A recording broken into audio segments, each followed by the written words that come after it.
Hello students, my self Mohammad Alam Ansari.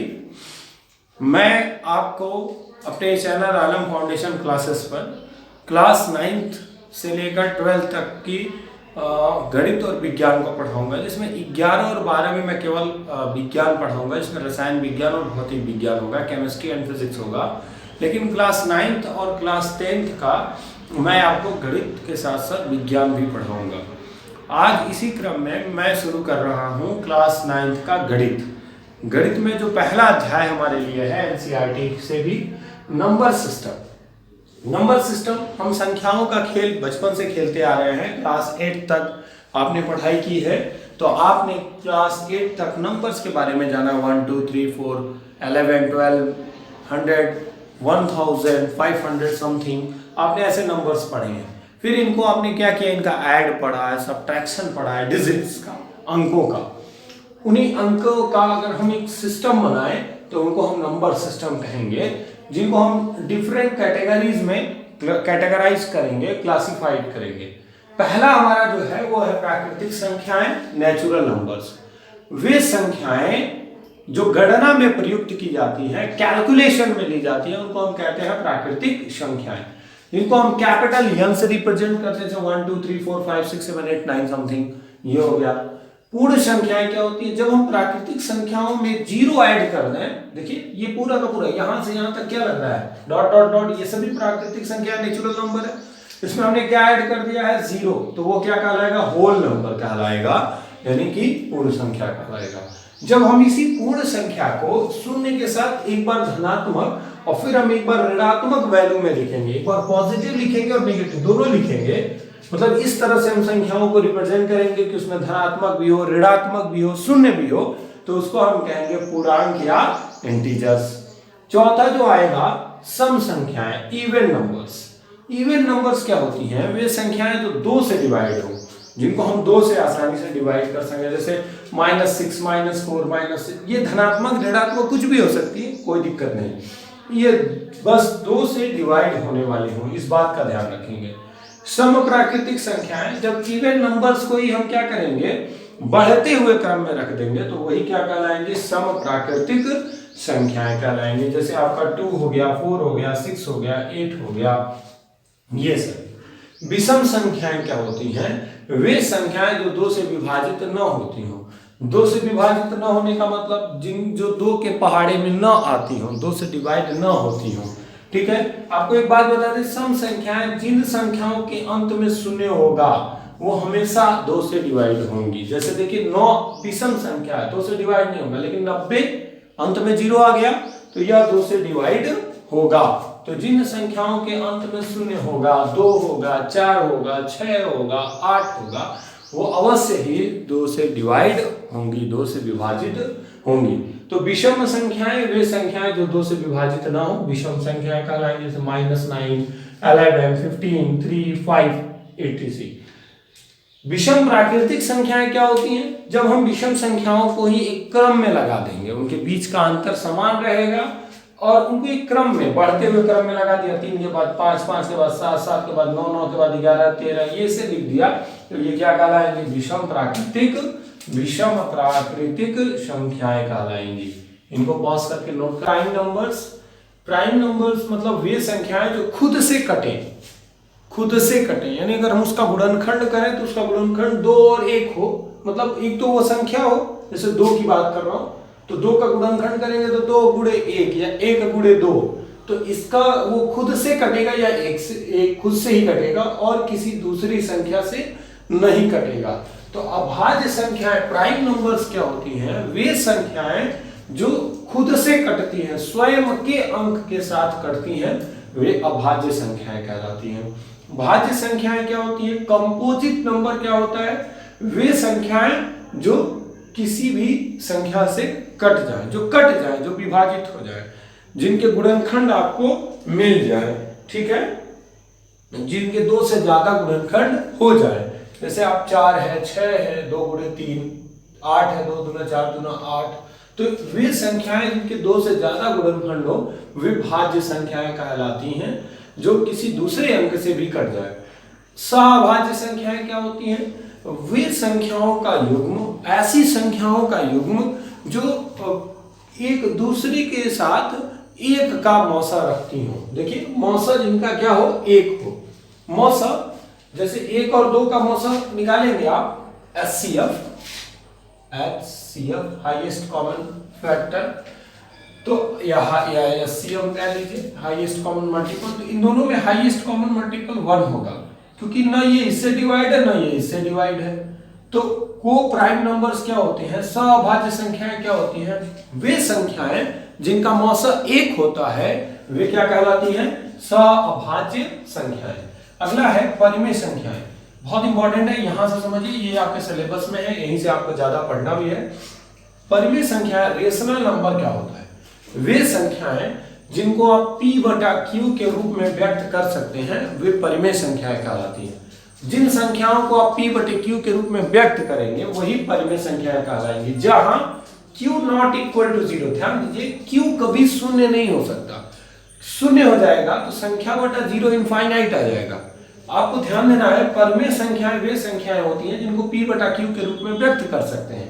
But एक बात का आपको ध्यान देना है कि वहां पे Q आपका कतई 0 नहीं होना चाहिए। जैसे मान लीजिए 2/3 हो गया, या आप ऐसे कह, हाँ 2/3 ही ले लीजिए, ठीक है, या आप ऐसे कह दीजिए कि 4/5 हो गया, ठीक है, 10/15 हो गया। ये सभी के सभी क्या कहला रही हैं, परिमेय संख्याएं कहला रही हैं।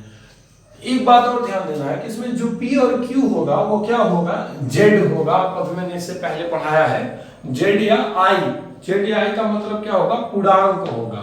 जो हमारे पास P और Q है वो कोई पूर्णांक होगा, ठीक है। अपरिमेय संख्याएं क्या होंगी, जिनको हम P/Q के रूप में ना लिख सकें, वे संख्याएं जिनको P/Q के रूप में नहीं लिखा जा सकता है अपरिमेय संख्या। जैसे करड़ी में 2, करड़ी में 3, करड़ी में 7, ये सभी।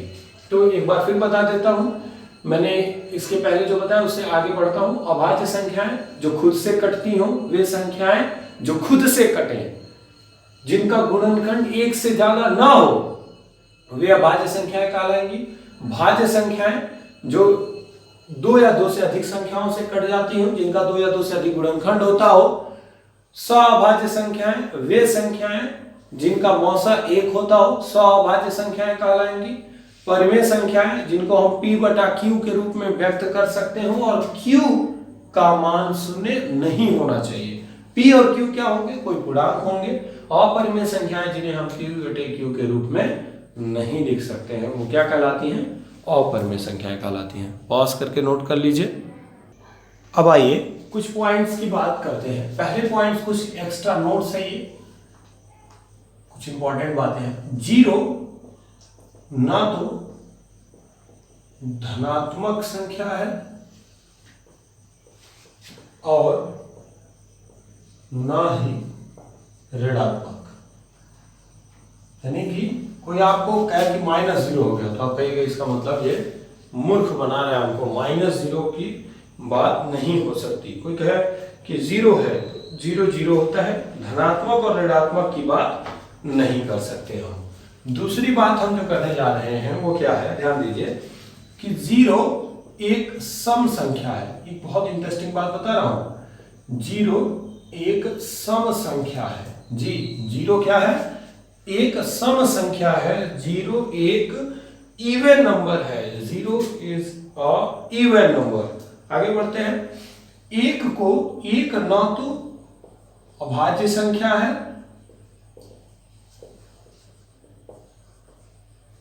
और ना ही भाज्य संख्या। 1 को न तो आप अभाज्य संख्या कहेंगे और न ही अभाज्य संख्या कहेंगे। सबसे छोटी अभाज्य संख्या बताइए, सबसे छोटी अभाज्य संख्या सोच सकते हैं, 1 तो है नहीं, तो फिर क्या होगा, 1 के बाद क्या आएगा, 2। तो 2 सबसे छोटी अभाज्य संख्या है। ये खुद से कटेगा, वह संख्याएं जो खुद से कटती है वही तो अभाज्य संख्या कहलाती हैं। तो 2 सबसे छोटी अभाज्य संख्या। और एक और बात कि 2 सबसे छोटी सम अभाज्य संख्या है। सम अभाज्य संख्या है। 2 क्या है? सम संख्या है, और चूंकि अभाज्य भी है तो हम इसको कह सकते हैं कि यह 2 जो है वो सबसे छोटी सम अभाज्य संख्या है। ये भी नोट कर सकते हैं आप पॉज करके। चलिए अब इसके आगे बढ़ते हैं। अब मैं क्वेश्चंस कराता हूं आपको। मेरे पास एक बहुत ही बेसिक क्वेश्चन है। क्वेश्चन ये है कि 4/3 को संख्या रेखा पर व्यक्त करिए। संख्या रेखा पर व्यक्त कीजिए, व्यक्त कीजिए या दर्शाइए। व्यक्त कीजिए या आपसे कह सकता है संख्या रेखा पर दर्शाइए। यह आपके सामने क्वेश्चन है कि 4/3 को संख्या रेखा पर दर्शाना है। संख्या रेखा आप समझते हैं, देखिए मैं बनाता हूं आपको। ये एक लाइन है, यहां अगर 0 है तो जब आप राइट साइड में जाएंगे तो ये 1 होगा, 2 होगा, 3 होगा, 4 होगा, 5 होगा, ठीक है। और अगर लेफ्ट आएंगे 0 के तो -1 होगा, -2 होगा, -3 होगा, -4 होगा, -5 होगा, -6 होगा। इसी को कहते हैं संख्या रेखा। इसी पर हमें कहीं ना कहीं 4/3 होगा जिसे हमें दिखाना है। तो 4/3 को संख्या रेखा पर कैसे दिखाएंगे ये हम सीखते हैं। तो ये तो मैंने बता दिया कि संख्या रेखा पर कैसे अंकों को निरूपित किया गया है।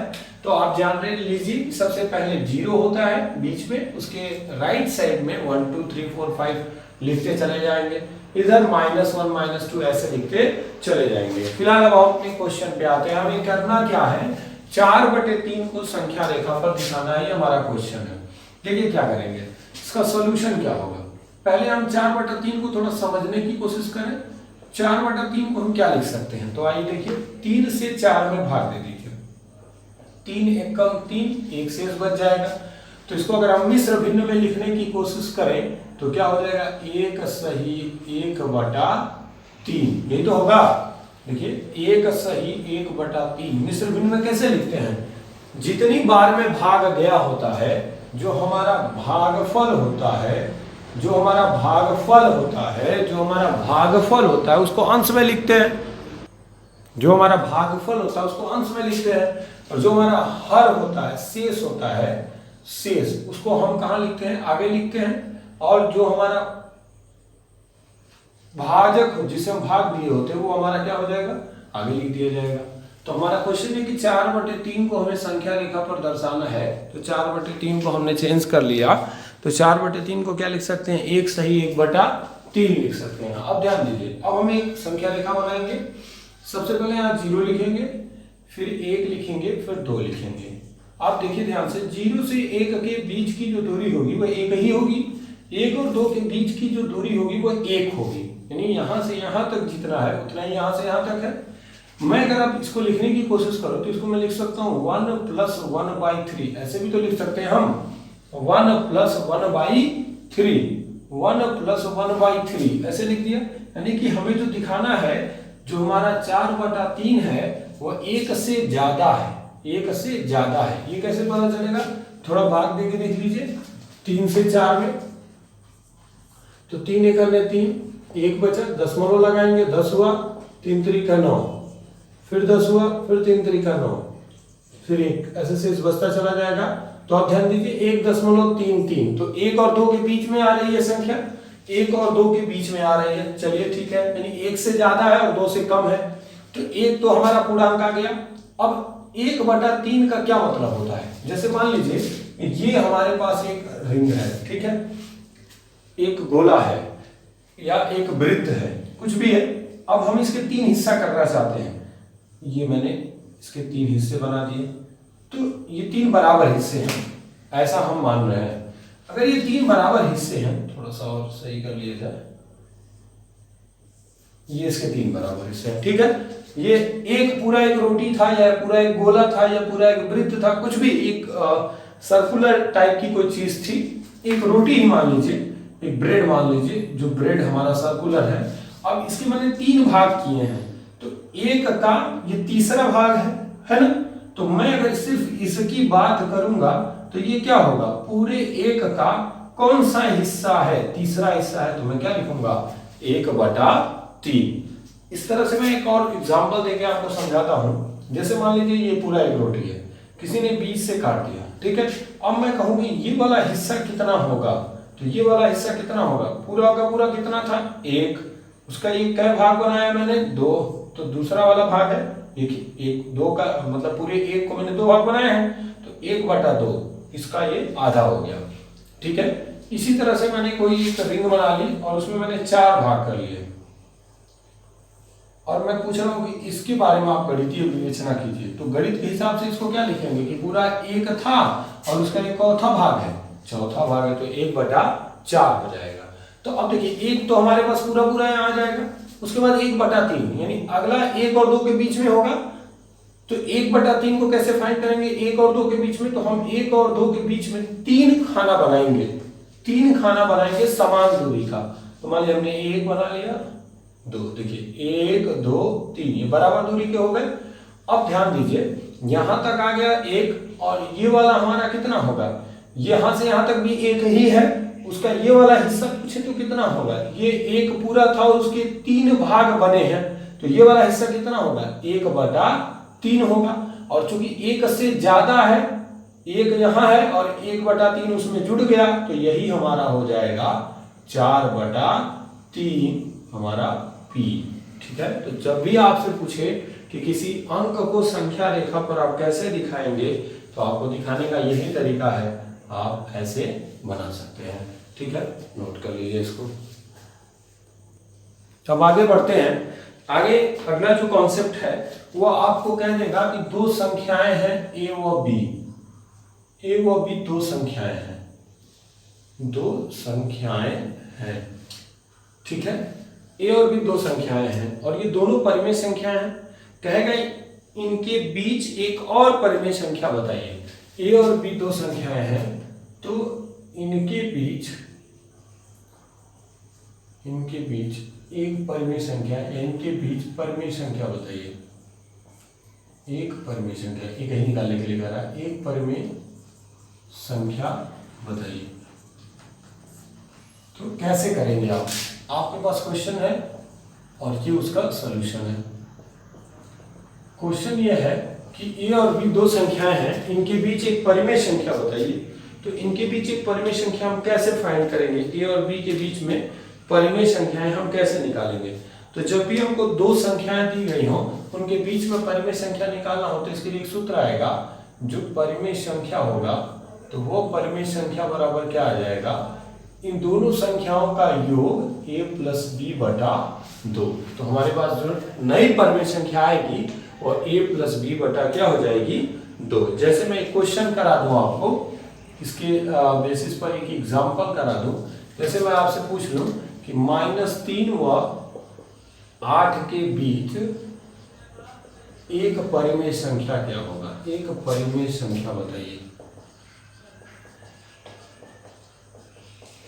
-3 और 8 के बीच ये क्या बताना है, एक परिमेय संख्या। तो -3 और 8 के बीच एक परिमेय संख्या कैसे निकालेंगे, तो लिखेंगे सूत्र जो हम पढ़े हैं परिमेय संख्या का, परिमेय संख्या बराबर ये हमारे लिए A बन जाएगा, ध्यान दीजिए, और ये हमारे लिए क्या बन जाएगा B। तो A + B/2 नई परिमेय संख्या क्या होगी, जो नई परिमेय संख्या होगी वो उन दोनों को जोड़ करके 2 से भाग दे देना है। तो क्या करेंगे, नई परिमेय संख्या -3 धन 8/2। अब देखिए चिन्ह विपरीत होने पर घटाया जाता है, चिन्ह विपरीत होने पर क्या किया जाता है, घटाया जाता है। तो दोनों का चिन्ह विपरीत है तो घटाइए, 8 में से 3 जाए 5। जिस चिन्ह का मान बड़ा होता है वही चिन्ह रखा जाता है, तो जिस चिन्ह का मान बड़ा होगा वही चिन्ह रखेंगे। तो प्लस वाले का मान बड़ा है तो प्लस रहेगा /2, यही हमारा क्या हो जाएगा आंसर, सॉरी ये हमारा आंसर आ जाएगा। तो 2 संख्याओं के बीच में एक परिमेय संख्या ऐसे ज्ञात करेंगे। मान लीजिए आपके पास क्वेश्चन नया आ गया, एक और क्वेश्चन दे दिया। चलिए अब अगला क्वेश्चन देखते हैं। जैसे क्वेश्चन क्या दिया, -1 व 9 के बीच 3 परिमेय संख्या बताइए, 3 परिमेय संख्या बताइए। ध्यान से समझेंगे इस क्वेश्चन को। अब ध्यान दीजिए, -1 और 9 के बीच आपको 3 परिमेय संख्या बतानी है। तो आप पहले तो ये समझिए कि आप इसका सलूशन कैसे करेंगे। तो आपके लिए ये बन जाएगा A और ये बन जाएगा आपका b। अभी मैंने बताया कि जब a और b दिया हो तो इसके बीच परिमेय संख्या कैसे निकालते, तो लिखेंगे -1 व 9 के बीच पहली परिमेय संख्या, पहली परिमेय संख्या क्या हो जाएगी, पहली परिमेय संख्या जो होगी वो कितनी हो जाएगी, चलिए देखिए, तो -1 + 9 बटा 2, इन दोनों को जोड़ करके 2 से भाग दे देना है, सूत्र आपने लिखा भी था। तो ये कितना हो जाएगा 8 बटा 2, क्योंकि दोनों का चिन्ह विपरीत है तो घटाएंगे और ये कटेगा तो कितना आ जाएगा 4। अब ध्यान दीजिए कि जो 4 है आपका वो क्या है, -1 से बड़ा है और 9 से छोटा है।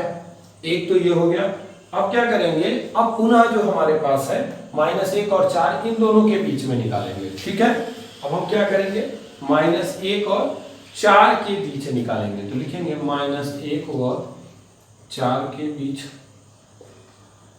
परिमेय संख्या, जो आएगा उसको लेकर के अगली परिमेय संख्या निकालेंगे, ठीक है।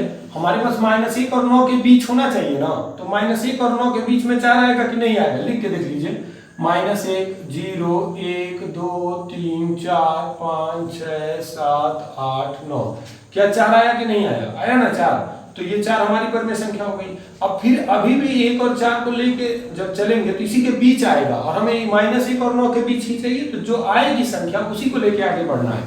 तो क्या किया आपने, -1 और 9 के बीच पहली संख्या आपने कैसे निकाली, a + b बटा 2 लगा दिया, आपको मिल गया पहली परिमेय संख्या 4। दूसरी जो परिमेय संख्या है -1 और 4 और -1 और 4 के बीच परिमेय संख्या, फिर वही फार्मूला -1 धन 4 बटा 2। -1 धन 4 क्या होगा बताइए फटाक से, तो -1 धन 4 कितना हो जाएगा, तो -1 धन 4 आपका जो होगा वो कितना हो जाएगा 3 बटा 2, 3 बटा 2। तो जो हमारी अगली परिमेय संख्या आ गई वो क्या आ गई, 3 बटा 2 आ गई। अब फिर देखिए 3 बटा 2 का मतलब 1.5, मतलब 1.5, अरे भाई 3 में भाग दे दीजिए 2 से, 3 1 2 करने 2 1 दशमलव लगा 10 2 बचे 10 कट गया, तो 1.5। तो फिर क्या लिखेंगे, अब ध्यान दीजिए -1 से बड़ा है 3 बटा 2 और उससे बड़ा है 4 और उससे बड़ा है 9। अब फिर देखिए -1 और 3 बटा 2 ले लीजिए, -1 और 3 बटा 2 ले लीजिए, या आप अगर नहीं इसको लेना चाहते हैं तो 4 और 9 ले लीजिए। एक बार आपने -1 और 4 लिया था ना, अब 4 और 9 ले लीजिए, तो क्या लिखेंगे 4 व 9 के बीच परिमेय संख्या। तो क्या हो जाएगा ये बताइए फटाक से, कितना आ जाएगा, वो आ जाएगा आपका, इसको मैं मिटा दे रहा हूं, वो आ जाएगा 4 धन 9 बटा 2, कितना आ जाएगा 4 धन 9 बटा 2, 4 धन 9 बटा 2, जल्दी बताइए कितना आ गया, 9 4 13 बटा 2, 13 बटा 2। ठीक इस तरह से अब मैं इसको जब भाग दूंगा तो 2 6 के 12 6.5, तो हमारे पास जो परिमेय संख्याएं आ गई वो कितनी आ गई बताइए फटाक से, कितनी आ गई, हमारे पास आ गई -1, फिर आया 4, फिर आया 3 बटा 2, सॉरी -1 के बाद 3 बटा 2, उसके बाद 4, उसके बाद 6 बटा 13 बटा 2, और फिर उसके बाद क्या आ गया हमारे पास 9। तो ये हमारे पास 5 परिमेय संख्याएं हो गई, जो कितनी आई हैं -1 और 9 के बीच में ये नई 3 परिमेय संख्याएं हमने ज्ञात की हैं, 3 बटा 2, 4 और 13 बटा 2। इसको नोट कर लीजिए।